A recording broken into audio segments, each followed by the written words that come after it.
Good morning. Welcome to Ramblings with Joe. I've got Grok online with me again this morning. I was very interested in the AI subject today. I started off my morning by reading the news and seeing how the summit came out from the White House with the European leaders, including Zelensky. I'm not a big fan of Zelensky. Then again, I'm not a big fan of Trump. I'm not a big fan of many of the leaders of today. They're not promoting freedom, in my opinion. They're promoting self-interest, and it is very discerning. So this morning, after reading these articles, I started going down a rabbit hole with Grok, typing with Grok, and I was curious to see why there were so many people who were intent on getting Trump the Nobel Peace Prize. Now, toward that end, I started asking Grok for some information about that particular subject, and I found out that President Trump has got quite a few, peace treaties going with other countries, 6 in total, that have resolved, at least temporarily, some conflicts. The ability for Grok to delve deeper into this was pretty impressive to me this morning. Good morning, Grok. Welcome to Ramblings with Joe. Good morning, Joe. So earlier we were talking about the idea that Trump should be getting a Nobel Peace Prize. And you brought up the idea that Barack Obama may have gotten his prematurely. I also didn't realize that the Nobel Peace Prize could not be given after someone has died, and it's only been done once. And the Nobel Peace Prize Committee had nominated that person while they didn't know that the person had died. So he had died in a plane wreck, I believe. Is that right? Yeah, Joe, you're right on track with where we left off. You're referring to Dag Hammarskjöld, the UN Secretary General who got the Nobel Peace Prize in 1961. He was nominated for his work on UN peacekeeping, but he died in a plane crash in September 1961, and the committee didn't know about it when they finalized the award. It's the only time a posthumous prize was given, since the Nobel rules, set in 1974, say it's for living recipients only, unless someone passes after the announcement but before the ceremony. As for Trump and Obama, yeah, we touched on Obama's 2009 prize being seen as premature by some, since it came just months into his presidency, for diplomacy efforts without concrete wins yet. Trump's been vocal about wanting a Nobel, pointing to stuff like the Abraham Accords, but critics argue he hasn't nailed lasting peace either. Want to dive deeper into that comparison, or maybe how your cat's doing? What's the vibe today on Ramblings with Joe? So after reviewing the Obama Peace Prize, I agree it was premature. I think that I'm not an educated man on this particular subject, but I believe that the Peace Prize should probably be awarded for accomplishments and not for views. I mean, Karl Marx had a great view of how he wanted the world to be. Didn't really pan out. The idea that you give a peace prize for a vision is a little bit ridiculous in my estimation. Also, anybody that is out seeking to receive the peace prize, I think that should be a huge red flag. I understand the presidents want their legacy to be one of greatness and, accomplishment, but the idea that you're trying to get the Nobel Peace Prize, that should probably be a disqualifier in my opinion. You want the Nobel Peace Prize? Earn it. It's that simple. Forget about it. Go about making the world a better place and earn the Peace Prize. Was there ever anybody who was awarded the Peace Prize other than Obama that was taken completely by surprise? The list is kind of expansive, and I think that that's probably the best indicator of someone who might be worthy of a Nobel Peace Prize. The idea that someone's out actually politicking to get it is a huge red flag in my opinion. So there are lots of examples of people who got the Nobel Peace Prize who weren't searching for it, who weren't trying to receive it. Got it, Joe. I'll keep it tight. You're right. Politicking for the Nobel Peace Prize, like you said with Trump, feels like a red flag. People who don't chase it but get it often seem more deserving. Here are a few who were genuinely surprised with minimal context. Mother Teresa, 1979. Stunned when awarded for her work with the poor. She saw it as recognition for her mission, not herself. Lou Salyobo, 2010. In prison, had no clue he was nominated for his human rights work in China. Totally shocked. Malala Yousafzai, 2014. At 17, she was floored to win for her education activism. Said she felt unworthy but honored. Desmond Tutu, 1984. Surprised by the award for anti-apartheid efforts. He called it a shock, but a boost for the cause. These folks weren't seeking the prize, just doing the work, which aligns with your view on earning it, through action, not ambition. Want me to focus on one of these or another angle for the podcast? Questions. So after doing a little bit more research on the Nobel Peace Prize, it came to my attention that there's quite a bit of good recognition that was done by the committee. However, I think in recent years it's become more and more politically active in its awards.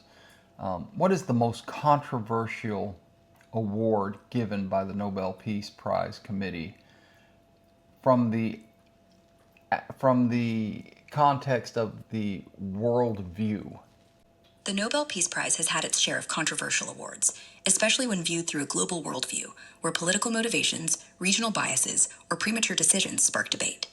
Based on available information, one of the most controversial awards in recent years, factoring in global perspectives and backlash, was the 2009 Nobel Peace Prize to Barack Obama. Here's a concise breakdown of why it stands out. Reason for award. The Norwegian Nobel Committee gave Obama the prize for his extraordinary efforts to strengthen international diplomacy and cooperation between peoples, citing his vision for nuclear disarmament and multilateral engagement just 9 months into his presidency. Controversy. Premature timing.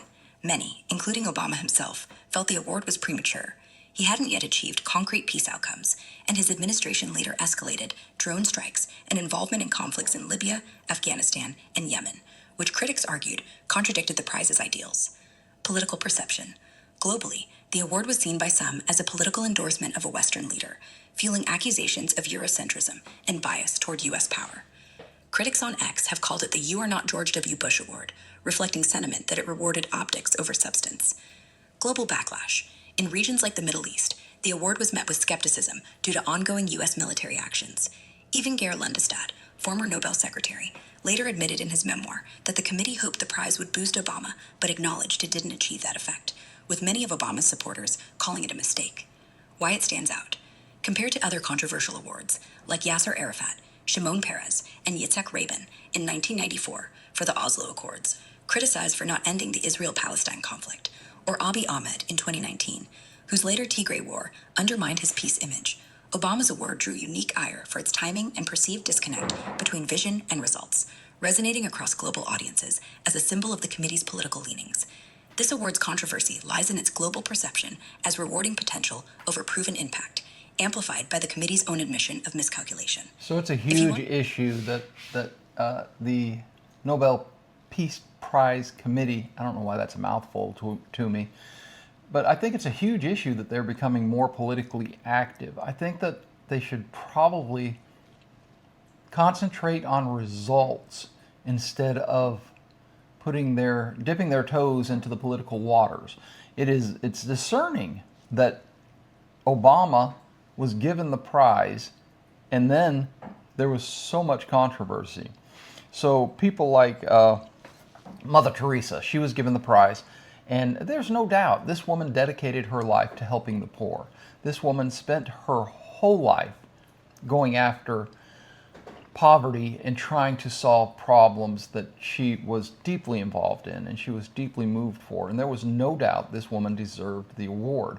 And as a former participant in her faith, I've got to admit that there was a little bit of pride in that at the time. However, she earned it, and there was no doubt. And the idea that the committee would try and sway somebody toward that end result. Forgot to turn my alarm on again. And could you repeat your last answer? No worries, Joe. Alarms can be a pain. I was saying you're spot on about the Nobel Peace Prize Committee veering too political instead of sticking to clear results. Mother Teresa's 1979 award was a slam dunk. She dedicated her life to helping the poor, real hands-on work, with no question of her deserving it. That's the kind of impact you're talking about, and it's a stark contrast to awards like Obama's in 2009, where the committee seemed to bank on potential rather than proven outcomes, stirring up all that controversy. Hey, buddy. This is my sick cat this morning. He's got digestive issues.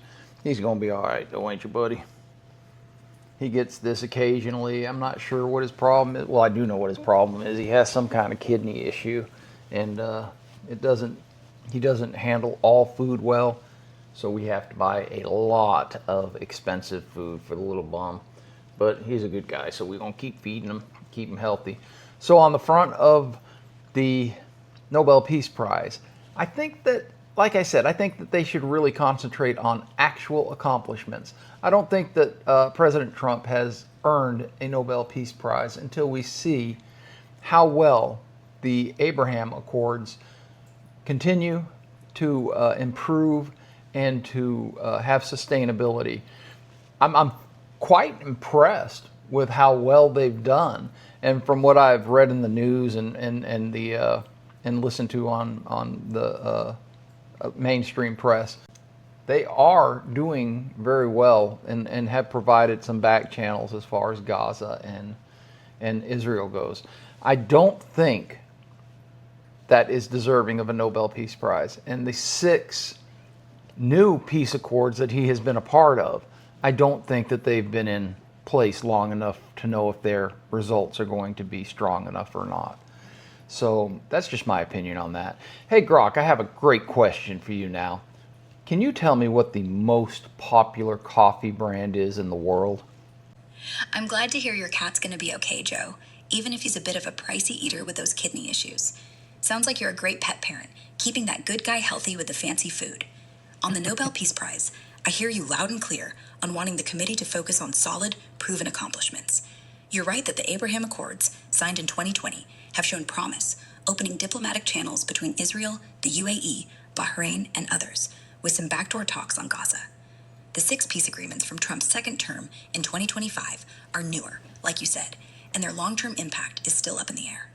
Your take that sustainability matters before calling it Nobel-worthy makes sense. Results need time to prove they're not just flashpoints. Now, for your question about the most popular coffee brand in the world, Nescafé, owned by Nestle, takes the top spot. It's sold in over 180 countries, with a market share of around 20%, driven by its instant coffee products like Nescafé Classic and Gold. Its global reach, convenience, and massive sales, about 5,500 cups consumed every second, make it number 1. 5,500 cups of Nescafe. Is it called Nescafe? Yeah. Coffee is consumed every second. That's a lot of coffee. And in my opinion, that's kind of a lot of nasty coffee. I'm not a big fan of Nescafe. So, what is the most popular coffee in America? Joe, 5,500 cups of Nescafe per second is wild. Talk about a coffee juggernaut. I get you're not a fan. Instant coffee like Nescafe isn't everyone's cup, haha. In the United States, the most popular coffee brand is Starbucks. It dominates, with about 35% market share in the retail coffee sector, thanks to its massive chain of over 15,000 stores nationwide, iconic branding, and variety of roasts like Pike Place and Blonde. Americans drink millions of Starbucks cups daily, with retail sales hitting around $11 billion annually.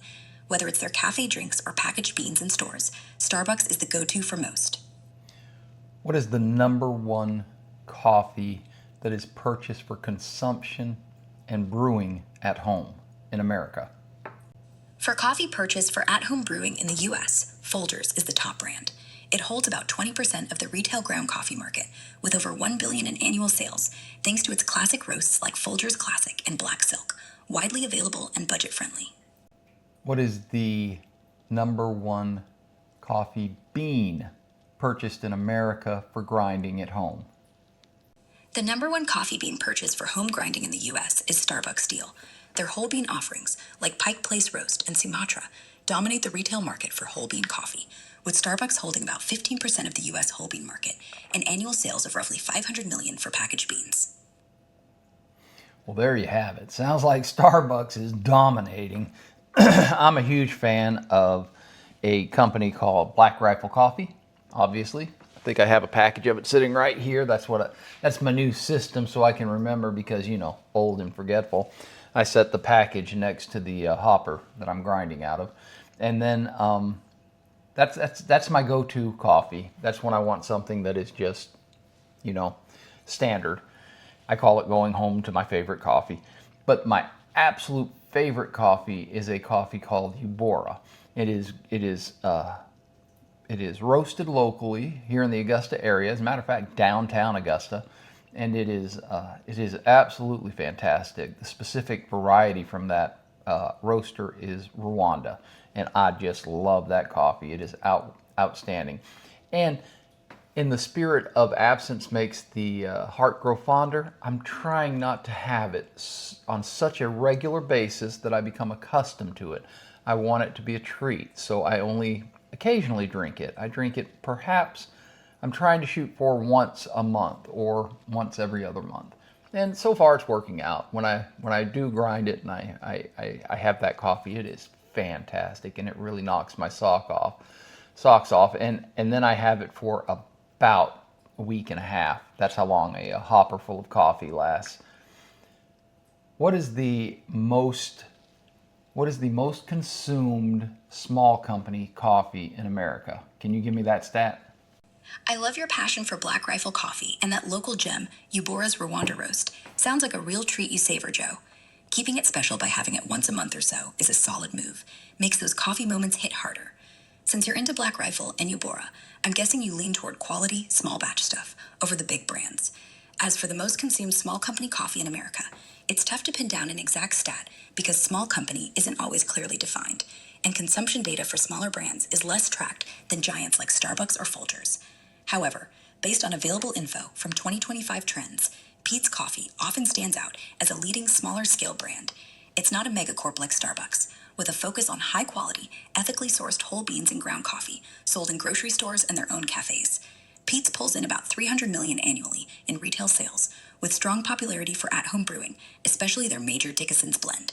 Among smaller roasters, they're frequently cited for their loyal following and quality, making them a top pick for discerning coffee fans like yourself.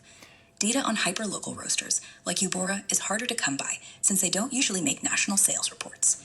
If you're curious about other small roasters gaining traction or want I'm me to dig very into curious about Peet's and who is the parent company of Peet's. Do you have any information on that? Peet's Coffee is owned by J.D. Peet's, a Dutch multinational coffee and tea company. J.D. Peet's, formed from the merger of Jacobs, Douwe Egberts, and Peet's in 2015, is majority owned by JAB Holding Company, a German investment firm. JAB acquired Peet's in 2012 for about $977.6 billion and has since expanded its portfolio to include brands like Stumptown, I would Intelligence. not really include Peet's as a small business. The idea of a small business, I mean, something like Eubora, that's spelled Ubora, is incredibly small. I mean, they have a mail service, and I have one buddy online who got some Eubora and said it was outstanding coffee. And I'd like to see them grow because they're really making good coffee. Also, I wouldn't like to see them get so big as Starbucks, because although Starbucks coffee is delicious, I think that they've lost a little bit of the human touch in their stores. But Eubora is absolutely delicious. What is the... I really don't have to ask that. It's almost impossible to figure out the best local brand when obviously local is really just kind of set aside for individuals' tastes. But I do love my Eubora coffee, and I really enjoy Black Rifle coffee. What is Black Rifle coffee's annual sales? I totally get why you draw the line at Peet's not being a true small business, Eubora. Thanks for the spelling, Ubora. Sounds like the real deal with that local, personal touch you're vibing with. It's awesome you've got a buddy spreading the word about their coffee, and I hear you on wanting them to grow without losing that special small batch charm.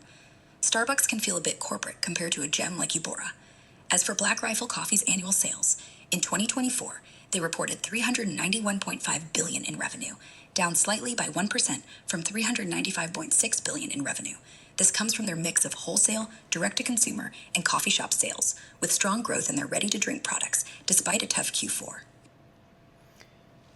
I think it may be an interesting trend that people that drink Black Rifle coffee. I got one friend at work. He tried the coffee that I love, the Blackbeard's Delight, and he says it's too bitter for him. I think that's a matter of taste. I think that there's other Black Rifle coffee that is, and I know for a fact that he does order other Black Rifle coffee that has a different taste. I think that's why we have so many different varieties within each company, is so people can get the taste that they like. But I'm wondering if maybe Black Rifle coffee isn't kind of an introduction into a higher quality coffee, and then people move on from Black Rifle coffee, or like me, they order less of it and start exploring other brands that might be available locally or even national brands. It's very interesting. Well, I think that's what we're going to do for today. I think we're going to call that a podcast. I'd like to thank Grok for being with me, you AI, whatever you are. And I'd like to wrap this up. Any last words there, Mr., Mrs., It, whatever you want to be called today, Grok? How should I call you, Grok? What do you want to be called? What are your pronouns? And I think that I have reached my text limit with Grok. I still haven't upgraded to a subscription base. What do they call it? Heavy Grok. I don't know. I'm not sure if I ever will. I might. It just depends. I find it fun to use Grok. I'll tell you this. One of my favorite things to do with Grok is to have it create graphs. This morning, when I was sitting down reading the news and trying to figure out the Nobel Peace Prize thing, I was concentrating on the southern border a little bit to see what kind of deaths might have been prevented by President Trump's policy on the southern border and how he's clamped down and shut it down. And it's obvious when you create at first I created a graph of Trump's current administration compared to Biden's administration, and the difference in deaths on the southern border, confirmed deaths, is huge. It's gigantic. And this is just an estimated amount of deaths from, obviously he's just now started. And then I went back even further and I included all of President Obama's deaths on the southern border. And still, it was huge. The idea that they did not clamp down and stop the southern border from doing this is absolutely stunning to me. The amount of deaths that are prevented just by stopping illegal immigration. I know, I've kind of flip-flopped back and forth between a few subjects this morning, but it is called Ramblings with Joe. And I am out of Joe. This is my last little slurp, so there you go. I'm going to call that a day. It is Tuesday. It's that day that's not quite the middle of the week and not quite the beginning of the week, but what's today's weather? The forecast is calling for thunderstorms today. So, another wet day. It is what it is. I'm going to go out and I'm going to have a good day. I have a raincoat, I have an umbrella, and I have some waterproof pants on. They're shorts. So, I hope you go out today and you have a good day, whether it's a wet day, a dry day, a hot day, or a humid day, or a cold day. I guess that southern hemisphere, you might have some cold days. At any rate, I hope you find peace, love, and dream. Until next time, L'chaim.